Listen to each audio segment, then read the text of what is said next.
Oke, gua punya cerita tentang pengalaman gua waktu pindah ke sebuah kosan.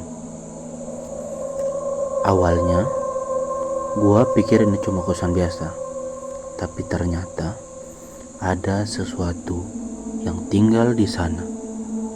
Sesuatu yang gak pernah gua bayangin sebelumnya. Waktu itu, gua baru aja pindah kos karena dekat sama kampus dan harganya murah banget. Kosannya tuh udah agak tua, tapi isinya rame. Kebanyakan anak kuliahan gitu.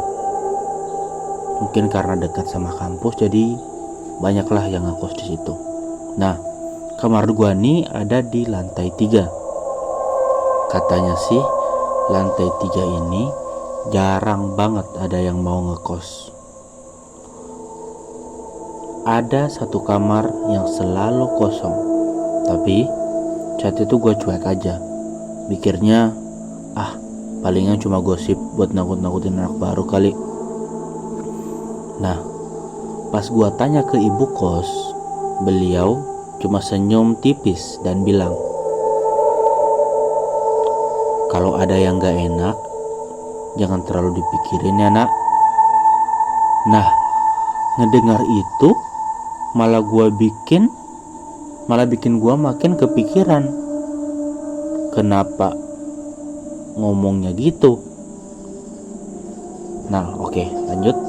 Pas hari pertama pindah, gua kan masih sibuk buat beresin barang-barang. Waktu itu udah hampir tengah malam. Nah, tiba-tiba dari arah kamar kosong sebelah terdengar suara kursi digeser. Suara itu berulang-ulang, kayak ada orang yang lagi geser kursi berat banget. Padahal gue yakin kamar itu gelap total waktu gue naik ke atas. Makin lama suara itu berubah jadi langkah kaki.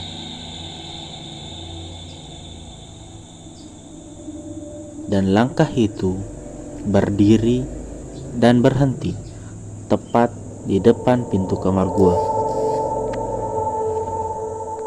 Akhirnya saat itu gua beraniin diri buat buka pintu, tapi kosong.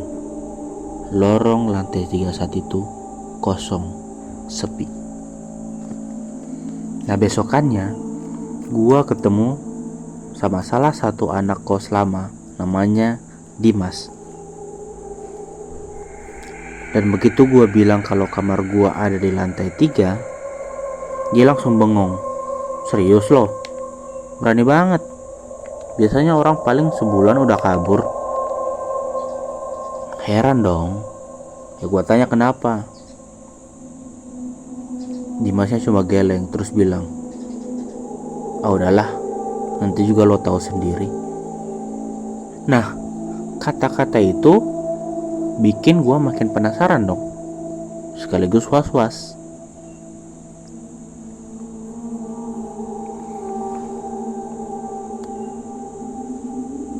Nah, pas malam ketiga, sekitar jam 2 pagi, gue tuh kebangun gara-gara ada suara ketokan pintu, tok tok tok gitulah.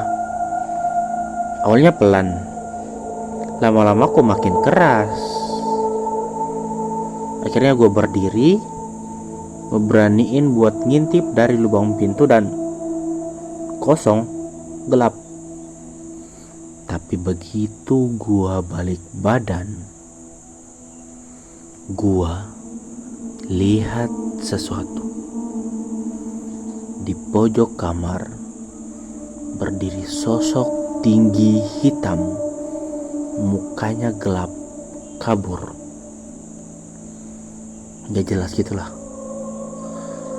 Dan dia cuma berdiri diam, nunduk, gak ngapa-ngapain. Di situ gue benar-benar panik banget. Gue langsung nutup mata, baca doa sekenanya. Gak tahu gue baca doa apa saat itu. Nah pas gue buka mata lagi, si sosok itu udah gak ada.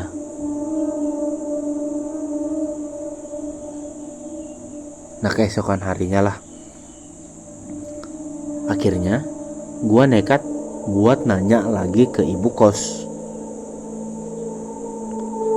Awalnya dia gak mau cerita, tapi setelah gue desak sedikit, akhirnya dia ngaku kalau dulu kamar sebelah itu dihuni sama seorang mahasiswi yang katanya pendiam banget, jarang keluar, gak bersosialisasi, ya gitulah, introvert.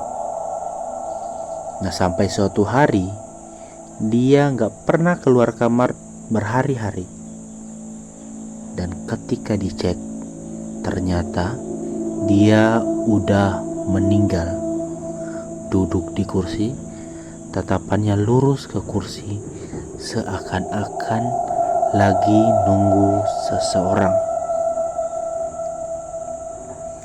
Dan sejak saat itu, setiap malam ada yang dengar suara kursi digeser, pintu diketuk, sampai penampakan cewek di lorong. Beberapa hari setelahnya, ada kejadian paling serem yang gue alamin. Jadi saat itu jam 12:30 malam, gue lagi nge-scroll HP di kasur baring-baring lah. Nah tiba-tiba pintu kamar gue nih kebuka pelan, padahal udah gue kunci, dia kebuka gitulah. Nah dari celah pintu itu muncul tangan pucat banget. Nah tangan itu masuk pelan-pelan, jarinya kurus, panjang, pucat kayak mayat. Dan ngeliat tuh gua lompat, gua langsung dorong pintu itu sampai nutup. Itu jantung gua bener-bener tuk tuk tuk tuk. Dan detik berikutnya, dari kamar sebelah gua terdengar lagi kursi diseret kenceng banget, kayak gitulah kira-kira. Dan setelah itu hening tiba-tiba. Ya karena abis ngalaman itu, gue benar-benar gak bisa tidur sampai pagi. Akhirnya karena gak tahan, besoknya gue langsung packing buat mutusin pindah dari kos itu, karena benar-benar gak nyaman dong, digangguin terus gitu. Tapi sebelum gua keluar kamar, gua ngelihat sesuatu di meja belajar. Di kaca ada bekas tulisan jari yang gak jelas itu, tapi masih bisa kebaca lah. Tulisannya gini: jangan tinggalin aku sendiri. Dan sejak saat itu, gua gak pernah berani lagi buat main ke kosan lama itu. Dan konon katanya, sampai sekarang kamar di lantai 3 itu masih kosong. Banyak yang bilang kalau penunggunya masih terus menunggu penghuni baru yang akan datang. Tamat.